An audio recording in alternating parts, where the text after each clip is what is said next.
हिंदी कहानी। अनुभूति के द्वंद्व ही से प्राणी के जीवन का आरंभ होता है। उच्च प्राणी मनुष्य भी केवल एक जोड़ी अनुभूति लेकर इस संसार में आता है।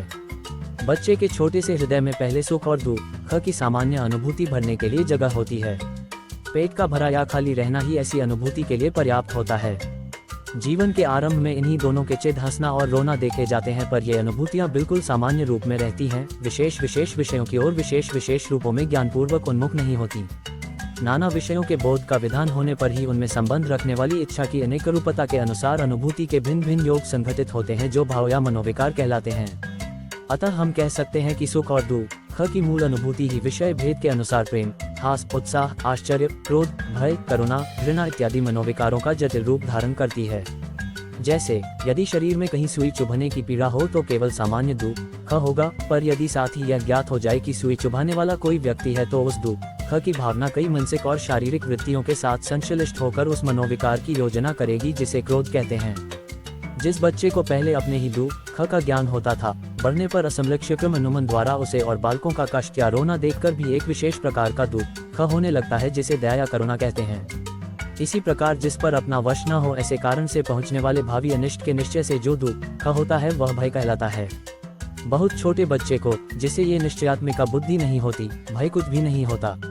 यहाँ तक कि उसे मारने के लिए हाथ उठाएं तो भी वह विचलित न होगा, क्योंकि वह निश्चय नहीं कर सकता कि इस हाथ उठाने का परिणाम दुख होगा। मनोविकारों या भावों की अनुभूतियां परस्पर तथा सुख या दुख की मूल अनुभूति से ऐसी ही भिन्न होती हैं जैसे रासायनिक मिश्रण परस्पर तथा अपने संयोजक द्रव्यों से भिन्न होते हैं। विषय बोध की विभिन्नता तथा उससे संबंध रखने वाली इच्छाओं की विभिन्नता के अनुसार मनोविकारों की अनेक रूपता का विकास होता है। हानि या दुख के कारण में हानि या दुख पहुंचाने की चेतन वृत्ति का पता पाने पर हमारा काम उस मूल अनुभूति से नहीं चल सकता जिसे दुख कहते हैं, बल्कि उसके योग से संघटित क्रोध नामक जटिल भाव की आवश्यकता होती है।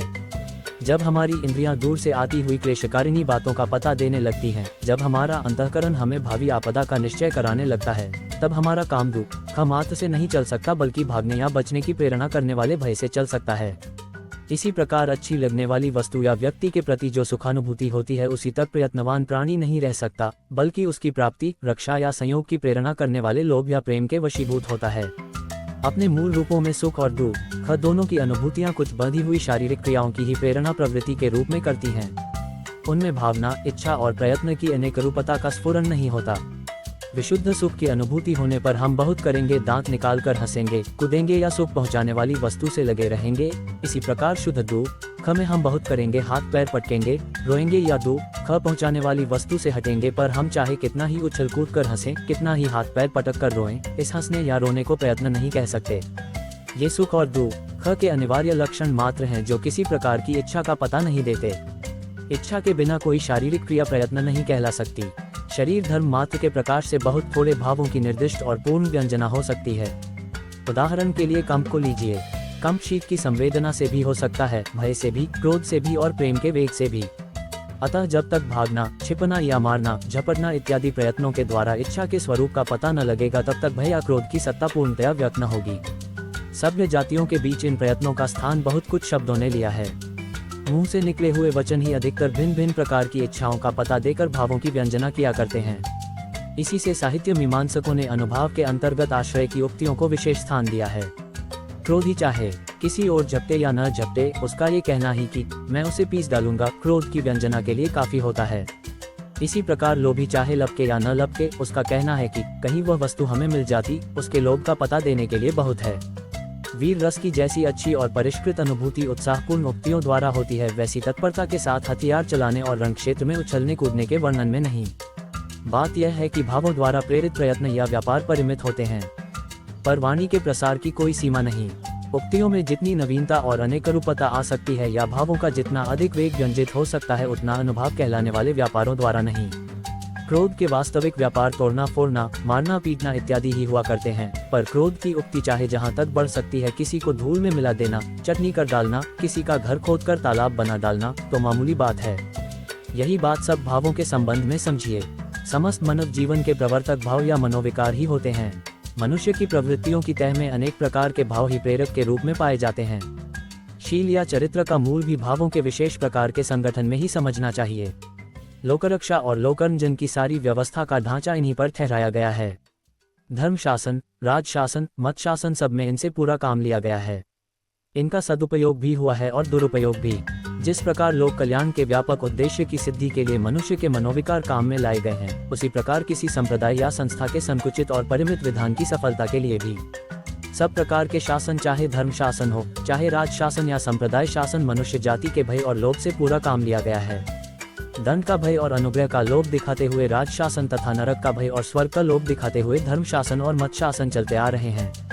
इनके द्वारा भय और लोभ का प्रवर्तन उचित सीमा के बाहर भी प्रायः हुआ है और होता रहता है। जिस प्रकार शासक वर्ग अपनी रक्षा और स्वार्थ सिद्धि के लिए इनसे काम लेते आए हैं, उसी प्रकार धर्म प्रवर्तक और आचार्य आपके स्वरूप वैचित्र्य की रक्षा और अपने प्रभाव की प्रतिष्ठा के लिए भी शासक वर्ग अपने अन्याय और अत्याचार के विरोध की शांति के लिए भी डराते और ललचाते आए हैं। मत प्रवर्तक अपने द्वेष और संकुचित विचारों के प्रचार के लिए भी जनता को कपाते और लपकाते आए हैं। एक जाति को मूर्ति पूजा करते देख दूसरी जाति के मत प्रवर्तक ने उसे गुनाहों में दाखिल किया है। एक संप्रदाय को भस्म और रुद्राक्ष धारण करते देख दूसरे संप्रदाय के प्रचारक ने उसके दर्शन तक में पाप लगाया है। भावक क्षेत्र अत्यंत पवित्र क्षेत्र है, उसे इस प्रकार गंदा करना लोक के प्रति भारी अपराध समझना चाहिए।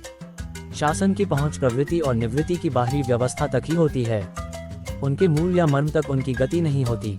भीतरी या सच्ची प्रवृत्ति निवृत्ति को जागृत रखने वाली शक्ति कविता है, जो धर्म क्षेत्र में शक्ति भावना को जगाती रहती है। भक्ति धर्म की रसात्मक अनुभूति है, अपने मंगल और लोक के मंगल का संगम उसी के भीतर दिखाई पड़ता है। इस संगम के लिए प्रकृति के क्षेत्र के बीच मनुष्य को अपने हृदय के प्रसार का अभ्यास करना चाहिए। जिस प्रकार ज्ञान नरसत्ता के प्रसार के लिए है, उसी प्रकार हृदय भी। रागात्मिका वृत्ति के प्रसार के बिना विश्व के साथ जीवन का प्रकृत सामंजस्य घटित नहीं हो सकता। जब मनुष्य के सुख और आनंद का मेल शेष प्रकृति के सुख सौंदर्य के साथ हो जाएगा, जब उसकी रक्षा का भाव त्रिगुण, वृक्षलता, पशु पक्षी, कीट पतंग सब की रक्षा के भाव के साथ समन्वित हो जाएगा, तब उसके अवतार का उद्देश्य पूर्ण हो जाएगा और वह जगत का सच्चा प्रतिनिधि हो जाएगा। काव्य योग की साधना इसी भूमि पर पहुंचाने के लिए है। सच्चे कवियों की वाणी बराबर पुकारती आ रही है।